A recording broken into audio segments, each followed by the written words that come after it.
So, I've always been a writer. I feel like that's everybody's like go-to story. But even though my college degree was in creative writing, I didn't really do anything with it until later in life. I spent most of my 20s and 30s playing roller derby, traveling around the Midwest and hitting people really fast on skates.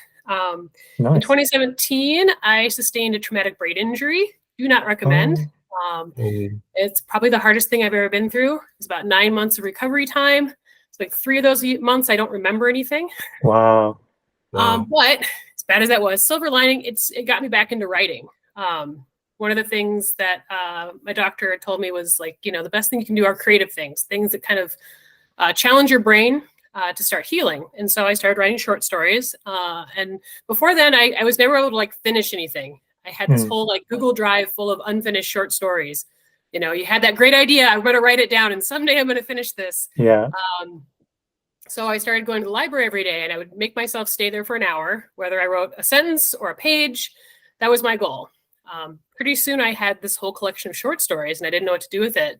And about that time, I had a friend that was starting a podcast, serialized fiction podcast, and he was looking for stories. So I got with Robert and he's like, these are great. Can you reformat into a script? And I was like, I don't know what that is. So I got out on Google and figured out how to do screenwriting format and got those all formatted, and they turned into 2 episodes for the first season. And then I was hooked. Like, screenwriting was so cool. Then COVID hit. Oh, yeah. And there was no second season for the podcast. So here I was, stockpiling these stories and these scripts, and now there was no ways to go. So I had a buddy who was, he'd gone to film school. He'd done a lot of local screenings and just happened to run into him when I was like, hey, this is weird. I have a script I'd like you to read. He read it in a weekend. And the next week, he's like, I really like this. I think we should make it into a movie, which, that's great. Let's do that. He's like, no, really, I think we should make a movie. So smash cut 6 months later, we shoot Valentine Crush. It's a roller derby horror movie. It was insane. We shot it in 8 days. Wow. How long is it? Huh? How long is the film?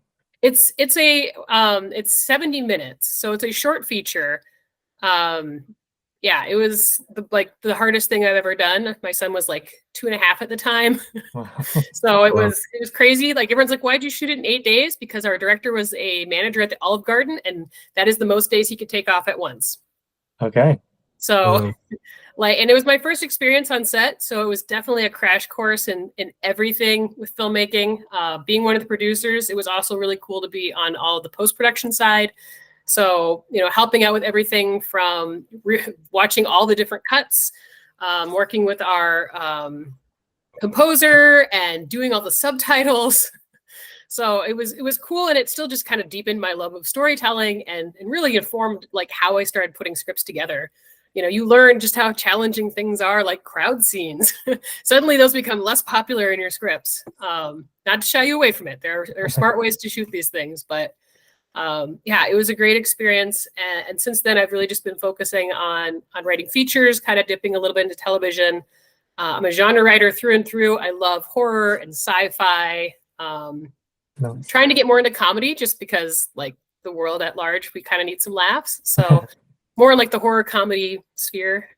But yeah, it's been really fun. I got onto Twitter in 2021 and found this whole community of screenwriters. And that's also been a huge plus. It's where I found my screenwriter group. It's where I found a lot of opportunities for not just contests, but coverage and lists and other ways to just get read. I would say now, post Valentine Crush, most of the opportunities I've had have been from like people that read a script and say, hey, this might be a good fit for a producer friend or a director friend. So it's been neat to see this community actually become this way to grow opportunities. Yeah, absolutely. That's amazing. I always say to screenwriters, especially when you're starting out, you want to meet as many other screenwriters as you can. So having these groups is really important because, you want to share your work with people, people that you trust, obviously.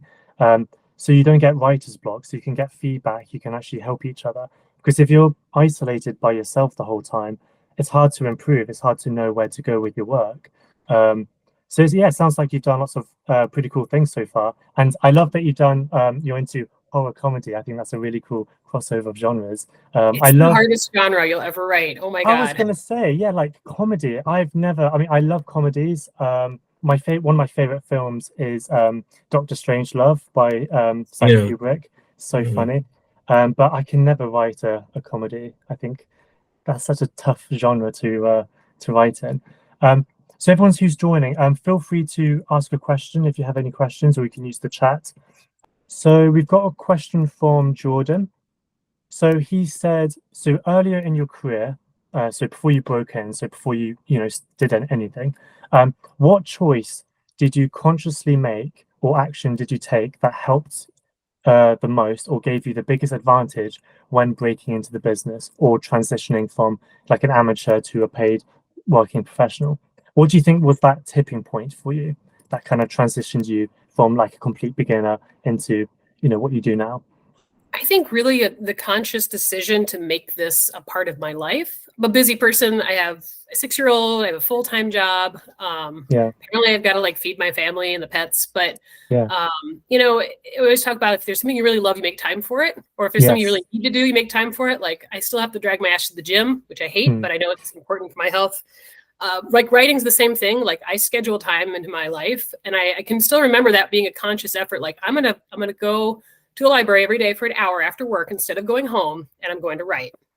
And now almost every day before I go to bed, I put my son to bed, feed all the critters, and then I've got about an hour and a half where I can write. And I guard that time. My partner's a big cheerleader. He also understands that time is important for me. And so he will make sure that there's no distractions and doesn't try to plan things that interrupt with that because, it's less about like finding the motivation to write and it's about building up the discipline to write because you are going to be mm, on assignment occasionally where you have deadlines. You're going to need to get things done. You're going to have to pull the teeth. And I think the sooner you can discipline yourself to just do the work, the easier it gets to actually commit to this as a something that jumps beyond just a hobby. yeah. There's a lot of people who's going to be watching this back afterwards who are quite new to screenwriting. And I just know a lot of them are going to be wondering, how do you stay disciplined? Because you can't always feel creative. You can't force yourself to be creative, can you? So what do you do then if you're giving yourself an hour every day, but then you might not feel that inspiration? Oh What yeah, do you do? totally. Yeah, I think like part of it's expanding what you do in writing. Like writing doesn't have to be sitting and putting words on the page. yeah, Writing can be research. It can be reading your peers. It can be reading produced scripts. I also this is a super silly trick, but it works for me. I'm a big music person, mm, and so whenever I'm working on a script, I will create a playlist of music to kind of get me in the mood. Give me the tone. Like I said, I feel like tone is a really good thing to think about when you're writing your script because it's part of the pitch. If somebody tells you they're making a horror movie, that's a very broad category. But if I tell you it's a Cronenberg film versus like a slasher, okay, those are very different. And so what I'll do is I'll create a playlist and then I will listen to that playlist every time I work on that script. And it becomes this like Pavlovian response where if I hear that song, kicking off my soundtrack, like I'm already in the zone. I don't have to try to get there. So that's a big way for me to just kind of sit down and be in that zone and be ready to write. Something else that helps me, especially when you get writer's block, you'll get to a scene that's just tough. You're just banging your head against the wall. I will just open a new document and just let characters talk. Like sometimes it's amazing. The characters will tell you what the story needs. And if you just put them in a setting where, hey, how about I just put an argument and just give them the room to breathe. yeah. It kind of gives you permission to try things that are outside the story parameters. Maybe it's something that happened before your story. Maybe it's a hypothetical after. Maybe it's a scene that ends up in the story, but it kind of gives you permission to play, which I think is really the big part of enjoying writing. Like we do this because it's fun. I mean, I You hope got to it's remember that. so like reminding yourself of that and giving yourself permission to play and write something that's no stakes, like that can really unlock some stuff for you. Yeah, yeah, really good advice. Sometimes I just copy other screenplays that I like to read and start Mm-hmm. writing it down, and then I eventually start coming up with my own stuff. I know it's not going to make the finished script, but it's just to get words on the page, to Yeah. get the ball rolling. Yeah, no, that's really, really good advice. Okay, let me ask the next one. So, George, there's another question from Jordan. He said, I would love to hear or you talk. This is quite a big question, actually. I would love to hear you talk about the state of the industry right now, as what some people call the great contraction takes place. Do you think this is just one of many slowdown periods throughout history, or is this something bigger? So is the industry changing dramatically? How so? And what do you think a new writer needs to do to be prepared for a potentially very different future for screenwriters? It's a great question because I know it's something that everybody is trying to figure out right Yeah, now. yeah, we all wonder that. I think the thing to keep in mind is anytime you have a really large market shakeup, you have opportunity. And this is where I think it's good to start looking at people who are going to capitalize on that opportunity. I personally feel like this is a really big opportunity for indie filmmakers because you have so many places, so many outlets where you can start creating content, not just through traditional channels. I do feel like if television is your focus, this is going to be a time to probably just work on polishing your spec, because I just don't know if, like I said, the market for people buying television specs right now is pretty flat, I think, until next year. But there are still a lot of opportunities with indie projects. I think features are the best way to start, calibrating your projects. And if you can be more budget minded, I've seen a lot of mandates that are looking for, limited locations, smaller budget. Usually by smaller budget, they're talking like 5 million or less. And it might be really hard starting out, like how to gauge that. There's a couple of resources out there that can help you, but usually that just means, fewer actors, fewer locations, fewer night shots, crowd shots, that kind of stuff is going to all bring the cost down and make you more appealing for smaller productions. I also think it's a good time to just start researching for 2025. Obviously, with the economy how it is, it's hard, but I think just given the political landscape, everyone's pretty gun shy right now about investing too much into anything in case winds of change come. So, now is a good time for you to not just be working on polishing your scripts so they are ready to take out, but doing your research, going on IMDB Pro and looking at production companies that might be a good fit. All of this takes a lot of time. Yeah. It's such an incredibly slow industry. And so even if nothing is going to happen till next year, now is a good time to be working on getting those reads, getting connections, even if you can get a shopping agreement right now or an option, getting the feelers out there so that maybe something can get shot next year, that's huge. Yeah. Just worrying about how you can do things to create your own momentum right now. I know a lot of people have been frustrated with querying. I just don't think agents are really taking the time to pick up a lot of new clients. So going right after production companies is probably a better angle to go after. Yeah, and you mentioned IMDB Pro, didn't you? I've never had that, but would you say it's definitely worth getting because you have to pay? If you're at the point where you're researching like production companies, you can sign up and get 30 days for free, and then wait a few months because they'll keep sending you coupons and discounts if you want to actually sign up for it. But nice. You can do a lot of research in 30 days.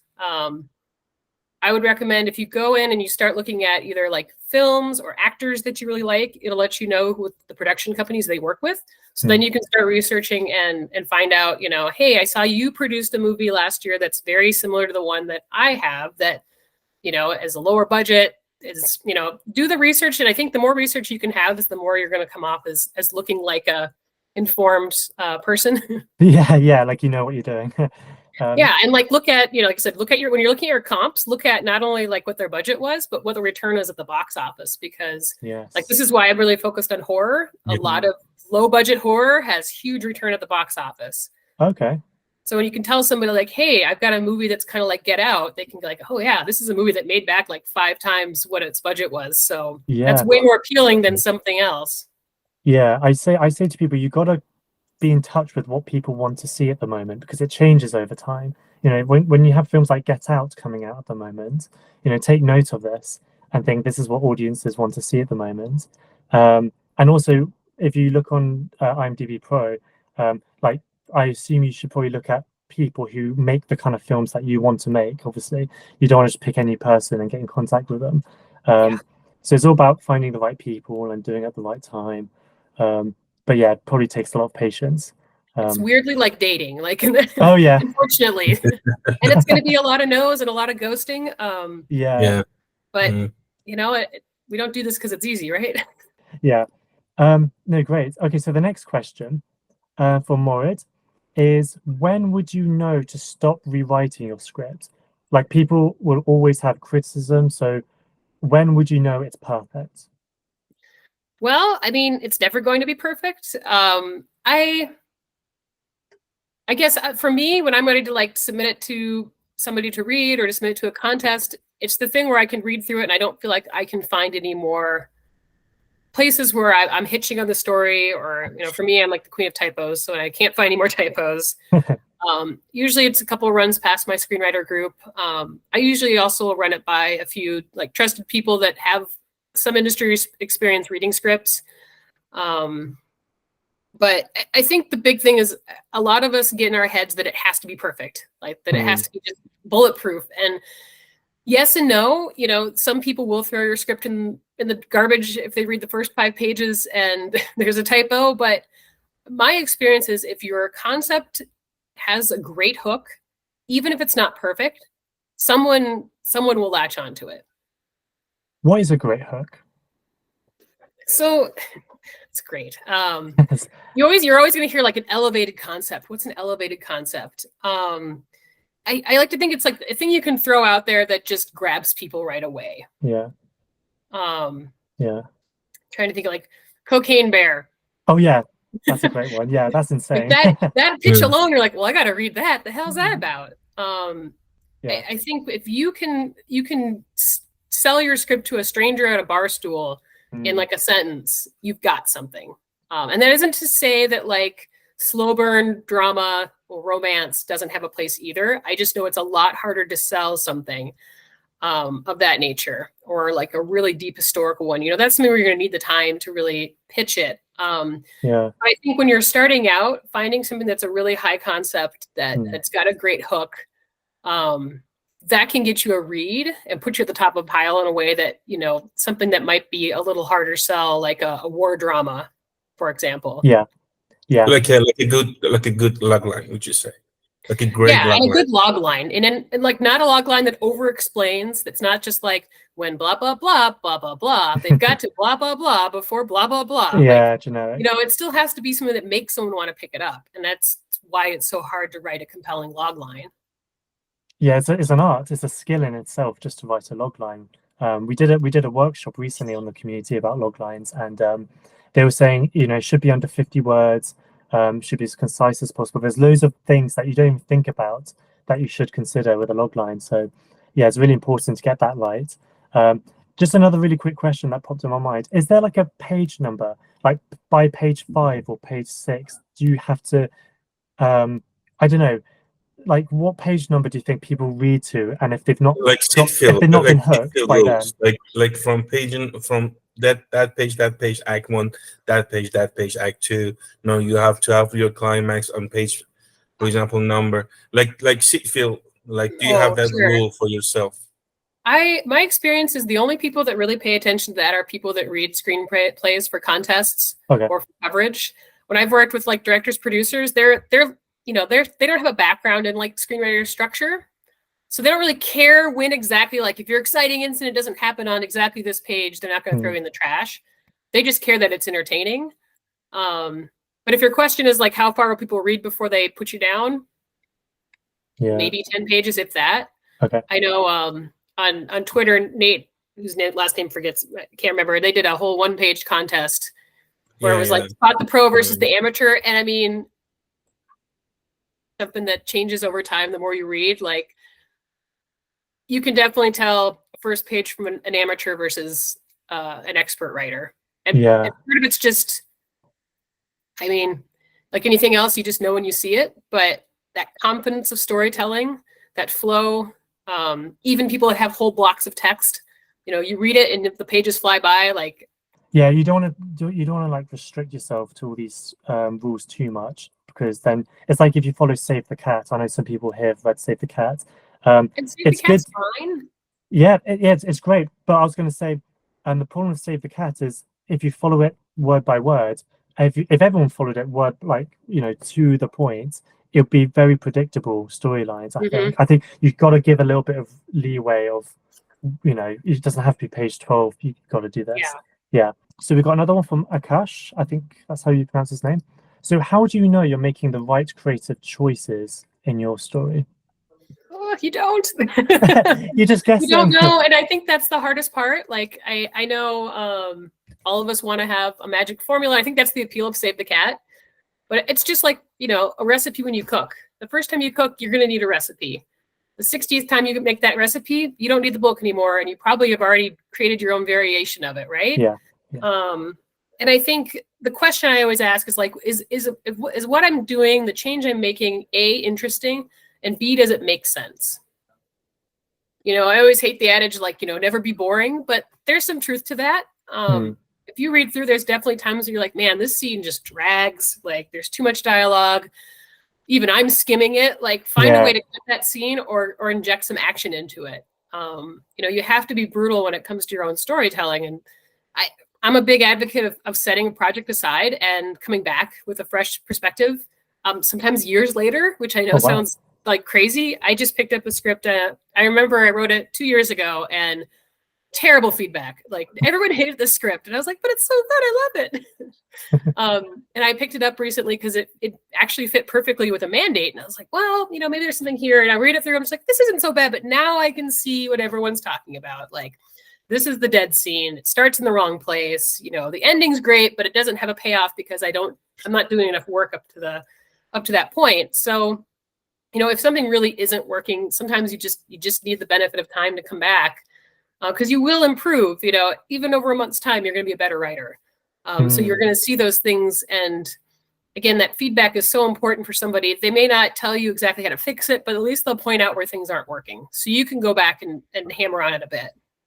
Yeah, absolutely. Yeah, I've done that. So I've been writing since I was about 16, so quite a little while now. And I look back at when I was younger, starting out. At the time, I loved it, but you look back, you think, oh, what was I thinking? But it shows that you've grown and you've learned. You've learned things. Remember that cringing at the past means that you've grown. So yeah, exactly. If you open old stuff and you're just like, oh God, why did I publish this? People have read this. Like, that's good. God. It means you've grown. You can still cringe, but like and I think that's good because it's really hard sometimes to tell how far you've come. This isn't like growing muscles. Exactly. If you don't go back and look at some of that old stuff, you don't appreciate how much you've grown, how much you've sophisticated in all of your skills. So definitely dust off some of those old scripts or poetry, God help us all, that you may have wrote back in the day, and just, celebrate the fact that you're moving forward. The growth is not external. One thing that really hurts you is that you go for years and you think you haven't gone anywhere, but actually the changes are happening, just not that vivid, just you cannot that see it. And if you get rejected by the contests, especially contests, it could be really disappointing. Yeah. And contests are still just contests. The thing to keep in mind is that you can only control your output. And so you might be the best tasting apple in the orchard, but not everyone likes apples. So it's sort of a lottery, and it's very subjective. So even some of my best scripts have gotten nowhere, and some of the scripts that are full of typos have advanced, and it's just like, I don't understand all the time, but that's all right. Use contests for what they're worth, and don't lose sleep over it, for sure. Absolutely. You've been on a few contests, haven't you? You've was it a semi-finalist in one of them? Yeah, I think the best contest I ever did was I went to the Omaha Film Festival and was a finalist, which was very cool and like validating for a new script. But yeah, I don't know. Like I always tell people, like, if you're looking at contests, like, try to be selective in what the contests do. Make sure if they get a prize that it's something you actually want. It's not just like free software. Or like free feedback. Some of them, for example, free feedback. I know. Screenplay gives you like Screenplay give you some free feedback right when you or like, for example, Brainstorm gives you some feedback. Well, and ask people too. Like I've reached out to people who were like finalists or winners and asked them what their experience was, because some of the contests really champion even like the semifinalists. They'll give them support or help them find reads. And also making sure like you have the right project for the contest. Some contests favor drama, so maybe don't give them your like splatter horror script because it's probably not going to advance. And that guilty of that too, where it's just like, well, I had a discount code, so I entered this, and it's like, well, this didn't have a chance. I just wasted my time and money, but Yeah. you learn. Yeah, you learn from these things, don't you? Yeah, Absolutely. I mean, we all want to get fancy laurels too. That's fun. Yeah, that is really winners. fun. That is really fun. Yeah. Yeah, But I mean, you should always woo. read the rules and regulations of the contest. It's so important to always do that. To not, as Leah said, to waste your money because they are really pricey. Oh, yeah, it can add up really fast. Yeah.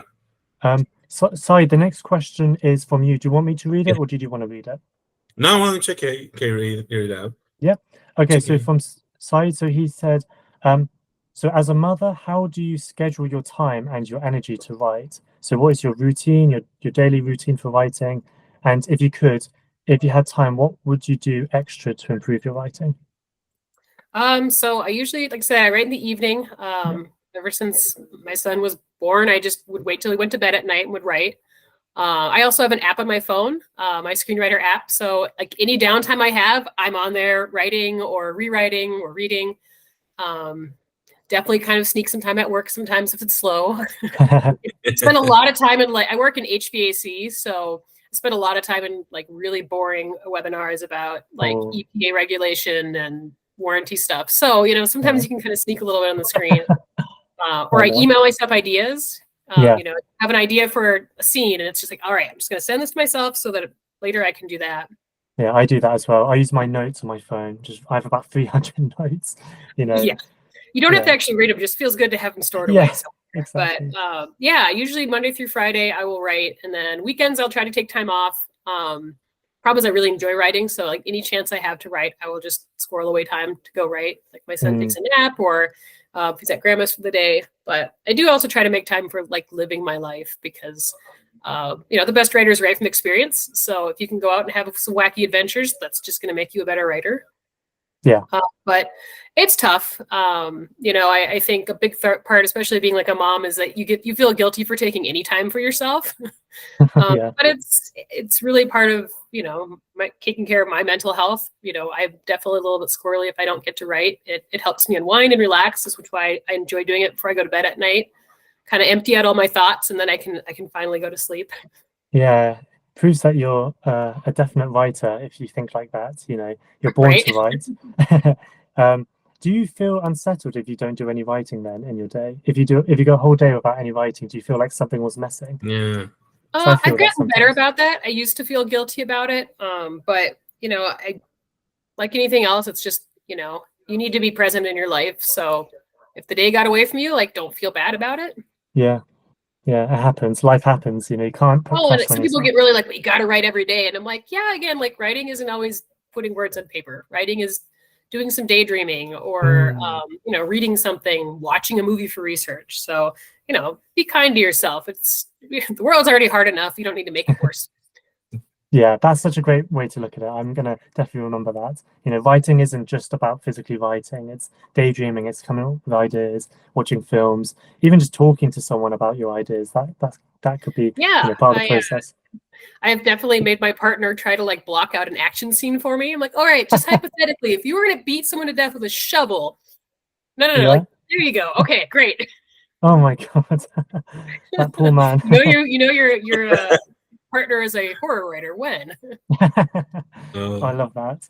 The next question is from Nas. So can we talk about money?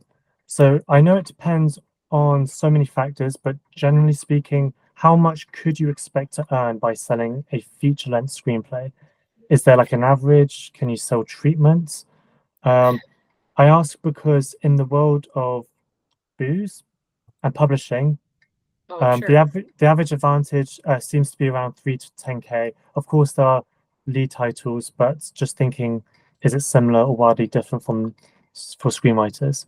A novelist I know is now writing treatments, and she says she's able to live off those projects. So I wonder if that's something to focus on too. Yeah. I have made like no money screenwriting yet, but a lot of it's going to be because, if you're a WGA, they are like set standard rates for what you can sell scripts for. I mean, everything's negotiable. What I have found is a lot of times, like if you're going to sign like a shopping agreement or an option, there's going to be the kind of thing where you get paid after things get moving. If I were you, I would definitely make sure that you have an entertainment lawyer. The big thing is just because as you're getting contracts, when you sell something, you're going to get a contract. You're going to want to have a professional read through it for you and redline it so that you're not getting taken to the cleaners. And also, if you can try, this is just my 2 cents, try to negotiate like a producer's credit. Mostly because it's gonna give you more opportunities to be involved with the project and stay involved. If you just sell the script, you're handing it off to a production company and now it's in their hands. You can do whatever they want with it. And I guess for me, like depending on the story, that might be really hard. Also, I genuinely enjoy filmmaking and I would like to be part of it and learn more about the producing side. So like that's something I've kind of worked into a lot of the negotiations, is being involved with production in some capacity. And also depending on where you live, you're going to want to look at setting up yourself as a business. Taxes are wildly different if you are taking a check and selling something versus being set up as an LLC or an S Corp. So if you're able to talk to, a tax professional or a financial advisor to give you the best business setup so that when you do start selling projects, you can keep as much of that money as possible. Yeah. So those are just the groundwork before you even start, selling anything. And again, like all this takes a lot of time. And a shopping agreement and an option contract isn't necessarily like a bill of sale either too. So even though it's a huge jump in your screenwriting career, like remember that there's still probably no money being exchanged yet until somebody really wants to make that movie. Yeah, absolutely. So the next question is from Sarah. Sarah, did you want to ask your question, or would you like me to read it for you? Oh, what did I think she already kind of answered the question. So what did I write?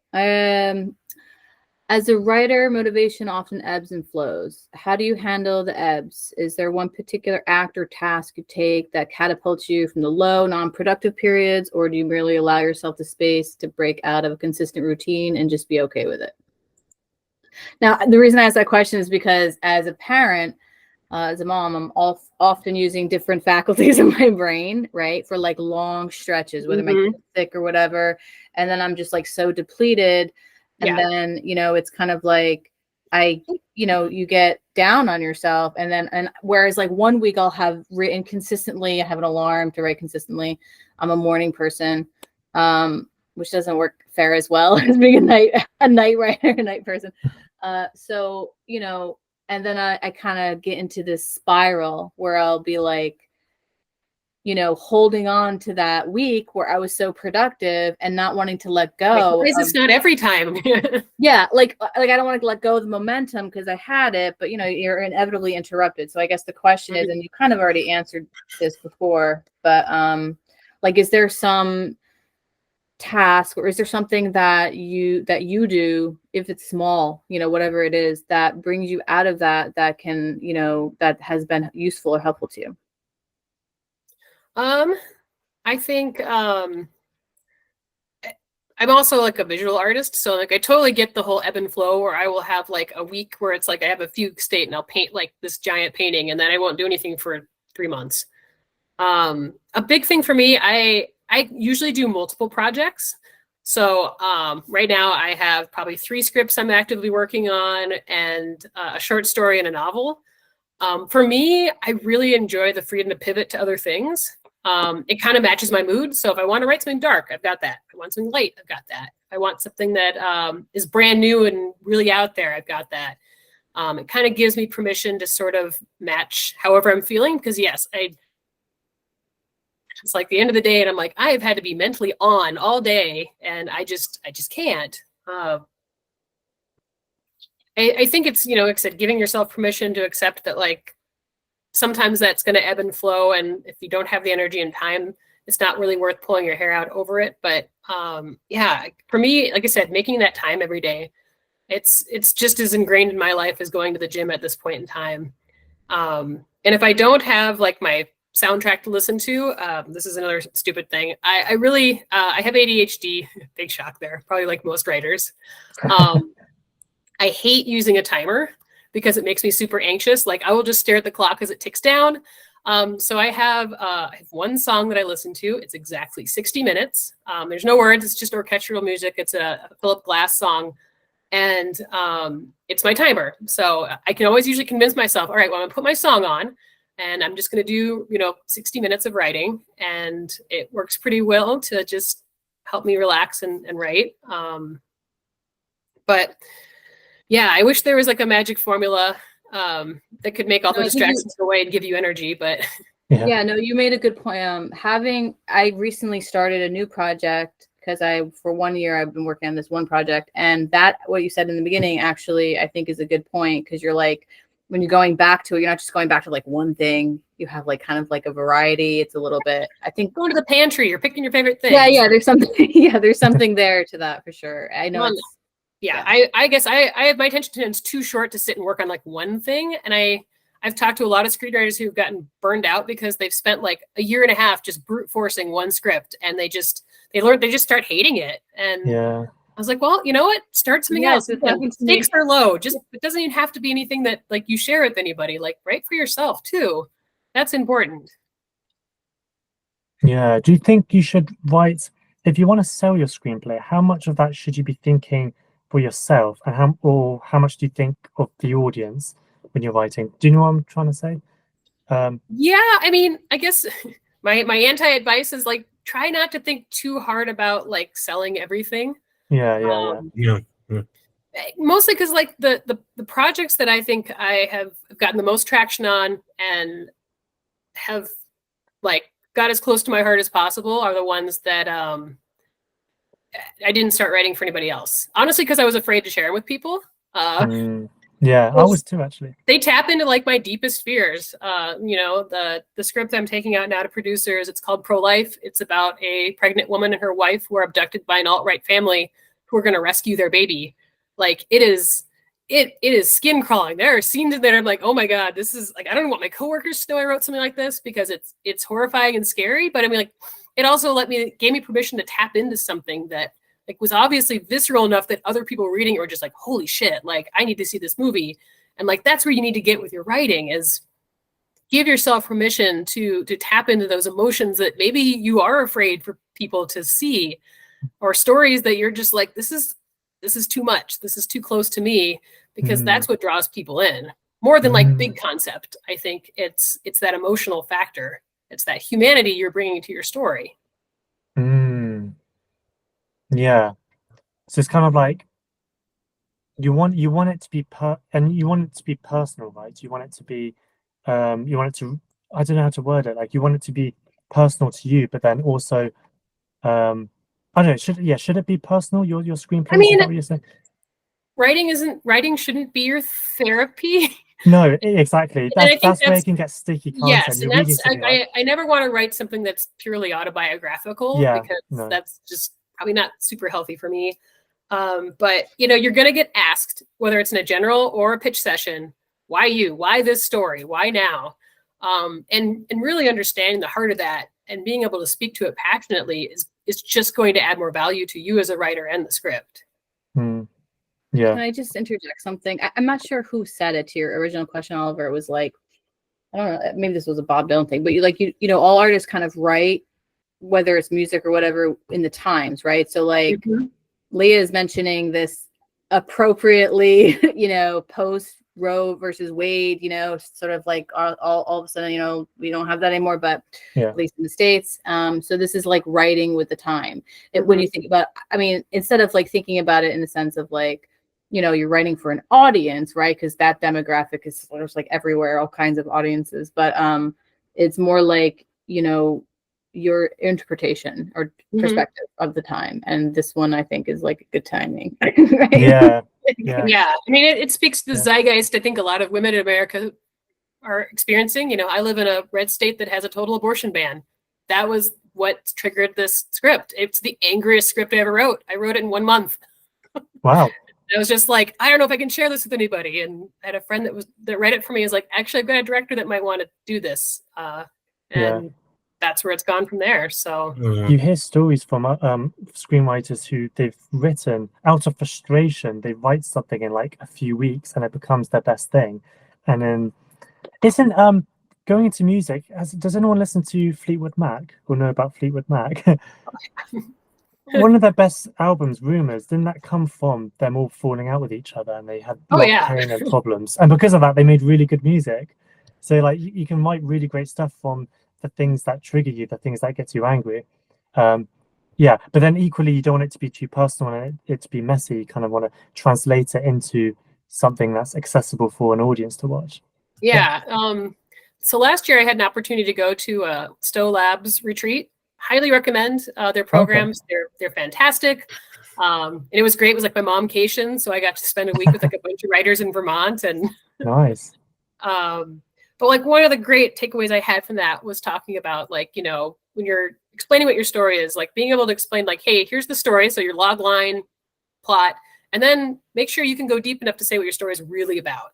And that's a really tough exploration, but it will give you more meaning to what you're trying to say. Because I think this is an experience I've had, is that I'll have the story up here, I'll write it out, I'll be revising it, and it's like you'll finally have that realization, like, oh, this is what the story is really about. Like you didn't even know this is what you were writing about. I was there for a story. It's called Ella, and it's kind of like if you're like a cyberpunk Pinocchio. It's a woman who loses her daughter in a car accident and is able to reconstruct her consciousness into an android body, except the daughter has no memories. And so it's this whole struggle. And I remember trying to pitch the story and had like that epiphany. I was like, oh my God, this is my story about like me being afraid of being a bad mother. And it was just like, oh shit, like the whole story went to another place after that. Wow. Because, you know, ultimately you're writing about something, and it's usually something you're either afraid to acknowledge or that you just haven't quite done the work yet. And so like that was that transformative moment. And since that, the changes after that workshop and that realization, like the script started placing in contests, started getting reads, like, because I was finally able to kind of figure out what my story was really about. Does other people here experience that, where you're writing something and suddenly you've written it and you look at it and you think like, oh, it's about this. Oh, yeah, but it's unconscious. You didn't quite realize it was going to be about that because I sometimes think if you're too conscious about the theme of your story, about what it should be about, I think that's where it can get sticky and it could feel more like work than writing. It's a little preachy, I think, too. If you're like, well, this is my story's trying to say. Yes. You know, that shouldn't be, at the end of the day, we still want to tell something that's engaging and interesting. Yeah. Entertainment should be, would you say entertainment should be the number one thing? Like it should be fun to watch? Yeah, you should want to watch something or read something and getting a script out there. Yeah. Absolutely. Okay, so my question is, how do I write a balanced supporting character that doesn't overpower our hero? Also, must the villain always be the bad guy in the story? Can a story's protagonist end up being the villain, or is that cliche? I mean, cliches are still popular for a reason. I mean, I know the answer to all these questions is like, well, you can kind of do whatever you want. I think with supporting characters, it is really important to remember that they're there to bring the main character's plot forward, because I've definitely had to tone back supporting characters that became too charismatic or too interesting. And if that happens, maybe it's time to explore like an option where you have a story that has two main characters and give them equal time in the spotlight. In my comedy script, Werewolves Can Suck It. It's a werewolf movie where the town is saved because of vacuum cleaners. I have a sidekick that's the comic relief, and he does kind of like overshine a little bit. So I was kind of sad to cut some of his scenes, but yeah, it's that same thing where like you need to remember, you know, what's the point of view of the story for the audience? You know, who are we following? Who's the camera tagging along with? And being conscious of that, because yeah, you're going to have instances where you have a great scene with a side character and you're going to want to give them their own journey, but it still should be supportive of that main character. So again, it's just, and that might be something that you're going to need people in your writers group or other writers to help you through, because you just may not be objective enough to see how that's happening. As far as villains, like I love a scumbag villain. Like I love just like the worst people. to write. But I do think that anytime you can subvert expectations is positive. You know, when you can surprise the audience, I really love like the way The Watchmen does this. I do think like the anti-hero is a little kind of played out in major movies these days because it kind of becomes like you said, like a trope. But I always enjoy when you have a villain that thinks they're the good guy. You know, I want to know why they're motivated. They can't just be mustache twirling bad. You know, giving them motivation. And that just comes down to, I think, making sure that you're really giving all of your characters a full experience, you know, giving them motivations, giving them background. I'm a huge tabletop role-playing game person. I love GMing. And so like creating characters and NPCs is a big hobby of mine.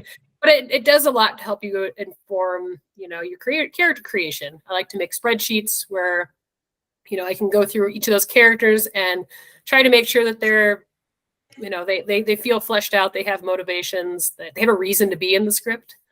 Because a lot of times I've gone through and just cut people because it doesn't always make sense to have as many characters as you do. I sort of have a rule about like never having more than 4 characters in a scene because it gets really, really messy. Hard to block. Yeah, I can imagine it can be quite hard to juggle all those characters.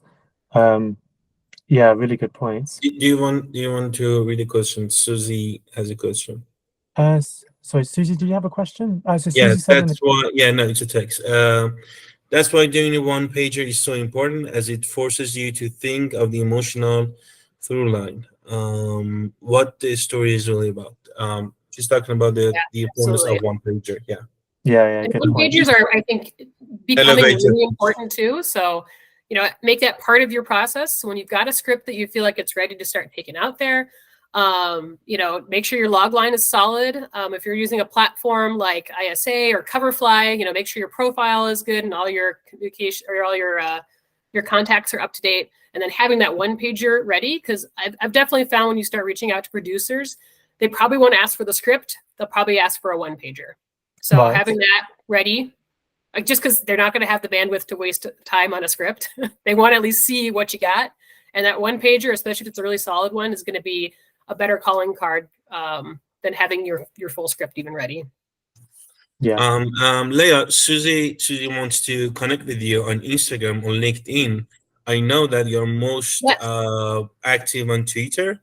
So if you have any, can you put the link in your comment section so people in the chat can connect with you? That would be amazing. Thank you. Yeah. Yeah, thank you.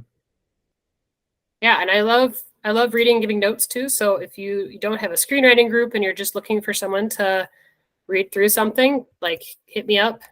Happy to read stuff, provide feedback. Brilliant, whatever. Thank you. Yeah, that's great. Thank you so much. I was gonna say, you know, where can we find you? So yeah, guys. Yeah, I just put my link tree in there, so you can find me on all my socials. You can check out Valentine Crush. We're still shopping for distribution. It's been a challenge. Yeah. Mostly because it's very pay to play in the indie world. So we have we have zero budget. We shot this with, I think, $10,000 of our own money, mostly from my friend's family. But yeah, I think the future, because I've heard a few people say this, the future of indie filmmaking, and we kind of already know this, is using the internet. And I think if you can build a following, and I mean, I've not done this yet, it's hypothetical, but like just, you know, build a following, and then through that you can maybe get funding by, is it Patreon? What's it called? When crowdfunding? Yeah, you can do. I mean, there's so many models out there. I think so. When we did Valentine Crush, we literally just like asked friends for money and favors. This sounds horribly depressing, but a lot of our money came because our director's mother had passed away from cancer. So he took his inheritance and made this film, which is why it was dedicated in her honor. And then the rest of the movie, we kickstarted $20,000 to pay for post-production. Oh, really? Which is a ton of money. And actually, what's kind of weird, this was my production partner's idea. What we did, because we shot in 2020. It's the height of COVID. We had all of these musicians that we reached out to contribute to our soundtrack. So we've got like some like 30 songs at our soundtrack. And I would say that was what helped us with our Kickstarters, because we reached out to all these musicians who then reached out to their fans to go and donate to the Kickstarter. And part of the Kickstarter was getting a double vinyl soundtrack for Valentine Crush. Wow. So yeah, it was, like I said, it was brilliant in hindsight. It was a huge pain in the ass because 500 records is a lot of records, and costs a lot to ship. But it pushed us over. Post-production is usually the most expensive part. So yeah. That's really cool. Susie says, Leah, Susie was a member of the study lab last June 2023. Yeah. Oh, cool. I'm excited. I'm going on their Ireland one in October.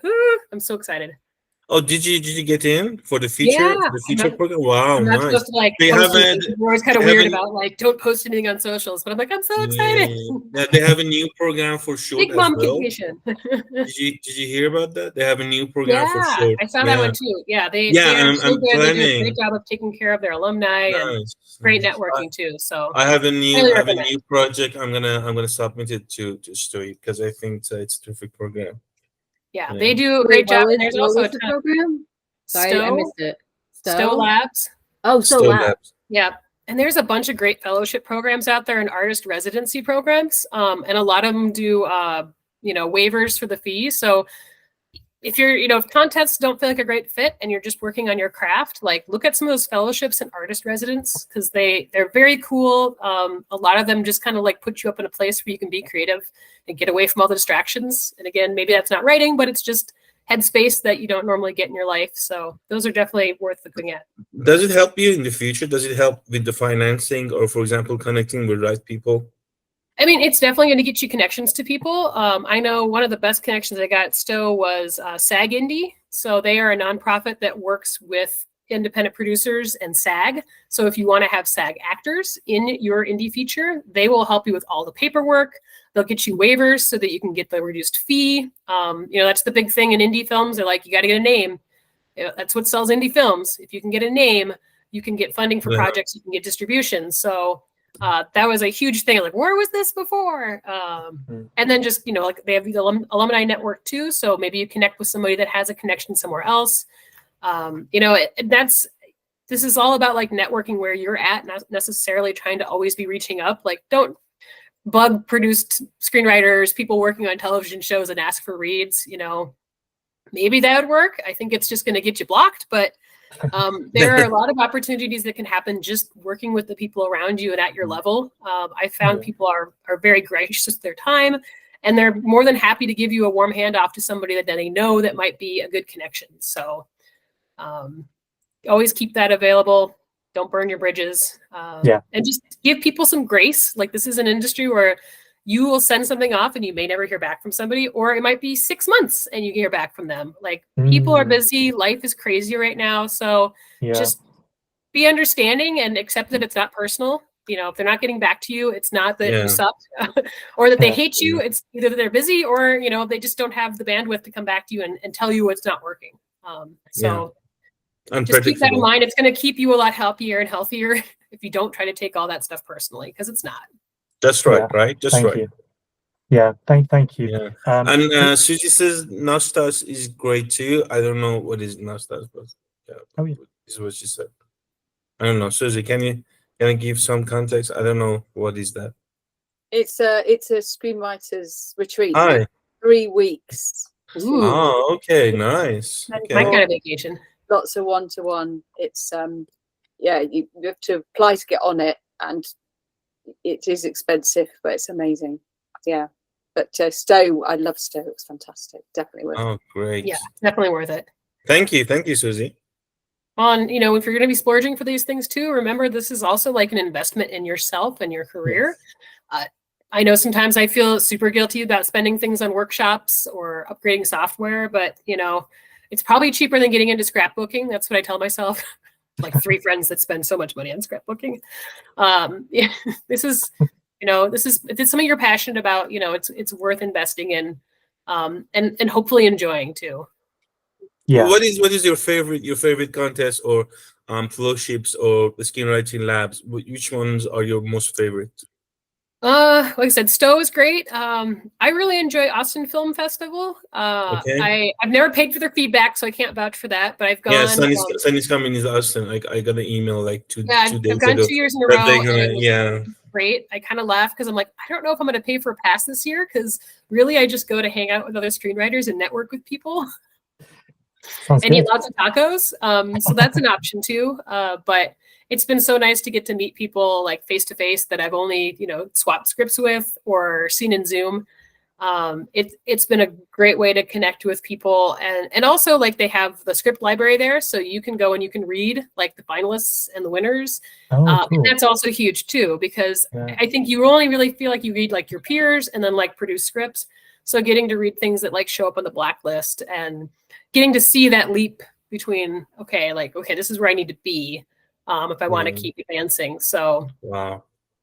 Yeah. and they do a great job at Austin. Like, I know that I hate the way they roll out their award stuff, but they're like the well-oiled machine. If you get there on site, their panels are really solid. They do a great job of putting together a good festival. If you have a chance to go to any local festivals too, this is another really good untapped opportunity. Especially when you're starting out, like there are probably more filmmakers in your area than you realize. And going to small like regional or local film festivals is a great way to network with them. Maybe I'm not going to put a feature together, but you can do a short. I worked with a local filmmaker this fall and we did a short together. I got to be a grip. That was fun. But anytime you guys can get on set, you can get experience in filmmaking. It's just going to inform you and make you a better writer. And again, just increases your network to find more opportunities. Yeah. Absolutely. Yeah. I said. know that you were involved on making a short just like a couple of months ago. I see you tweet. How's that going? We're in post-production. Our goal was to try to be done by the end of July. I haven't seen a rough cut yet, but that there's a local festival that a friend of mine is putting together, and we kind of promised him we'd have that ready to go. So really pushing Andrew to try to get the editing done. But it's very silly. It's like 7 minutes. It's a comedy. We shot it in 2 weekends, so things that are very doable. Yeah. Okay. Absolutely. Great. Absolutely. Yeah. Great. I'm Susie, sure we'll share it as soon as it's done. Yeah. Susie, sadly, you have to go. Thank you so much, Julia, and everyone who makes this happen. Yeah, I was going to say I'm going to have to wrap up this call in the next few minutes because I have to head off as well in a minute. But this has been such a really, really good call. So thank you so much for doing this for us. Yeah, thanks for having me. No worries at all. Thank you so much for coming. Oh yeah, it's so instant. Like Julie Wild is my roller derby name, so if you're looking for me on socials, it's under Leah Simmons or Leah from South Dakota. Absolutely. I was going to quickly, just one last final question for someone who's starting out as a screenwriter. What's like have you got like one piece of advice you'd give to someone just starting out now? Because I know there's a few people who's going to watch this back who have just started screenwriting. Do you have like one bit of advice?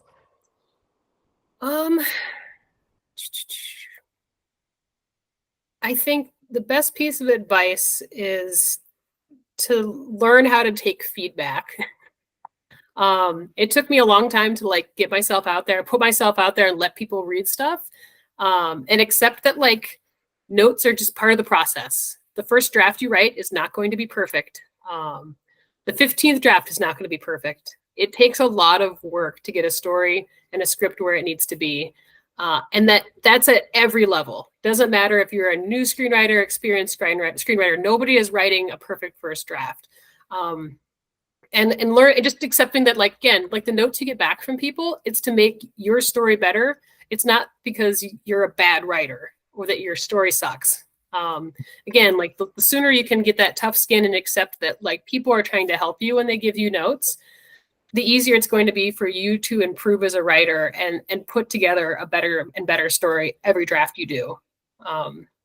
It's a healthy mindset. And I know it was really hard for me to cultivate because I'm kind of a softie. So when somebody would tell me that this scene doesn't work, it's just like, oh, they don't like me. Yeah. They're giving you notes. They like you. They want to see you succeed. And that's why they're giving you the hard notes. So I think the sooner you can accept that, the better you'll get.